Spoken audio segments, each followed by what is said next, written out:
வணக்கம். இப்போ ஒரு 2-3 விஷயத்தை பற்றி நம்ம பார்க்கலாம். புதுக்கோட்டை மாவட்டம் நமனசமுத்திரம் ஊராட்சி பள்ளி மாணவர்கள் சிலர் பள்ளி கழிப்பறைகளை சுத்தம் செய்யும் வீடியோவை நீங்கள் இப்போ பார்த்துட்டு இருக்கீங்க. இது ஏன் இப்படி பண்ணுறாங்க, மாணவர்களையே இந்த வேலையெல்லாம் கொடுக்குறாங்கன்றது தெரியல.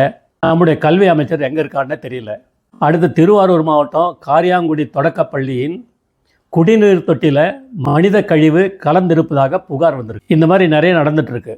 பட்டியலின மக்கள் வசிக்கும் பகுதியில் உள்ள குடிநீர் தொட்டி முதல் பள்ளியின் குடிநீர் தொட்டி வரை சமூக விரோதிகளால் மலம் கழிக்கப்படும் நிகழ்ச்சி தொடர்ந்து நடைபெற்று வருகிறது.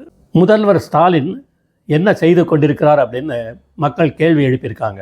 இன்னொரு முக்கியமான விஷயம் என்னென்னா, செங்கல்பட்டு மாவட்டம் மதுராந்தகம் பக்கத்தில் புதுப்பட்டு கிராமத்தில் நடுநிலை பள்ளியில் 100க்கும் மேற்பட்ட மாணவ மாணவியை படிக்கிறாங்க. 6ஆம் வகுப்பு மாணவ மாணவிகள் வராண்டாவில் உட்கார்ந்து படித்து கொண்டிருந்தனர். அப்போது திடீர்னு கட்டிடத்தின் கான்கிரீட் மேல் கூரை இருக்கு பாருங்கள், அது இடிந்து கீழே விழுந்தது. அதில் 5 மாணவ மாணவியர் பலத்த காயம் ஏற்பட்டது. அரசு மருத்துவமனையில் சிகிச்சை பெற்று வருகிறார்கள். இக்கட்டிடம் 33 லட்சம் ரூபாயில் கட்டியிருக்காங்க. கடந்த ஏப்ரலில் தான் பயன்பாட்டிற்கு இது வந்தது.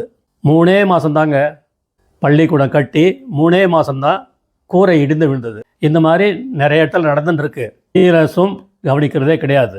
இதுக்கு யார் காரணம்? ஒப்பந்ததாரர்கள் தான். ஏன்னா அவங்க தான் கமிஷன் வேணும் கமிஷன் போகணும் பார்த்துட்டு சரியாக வேலை பண்ணுறது கிடையாது.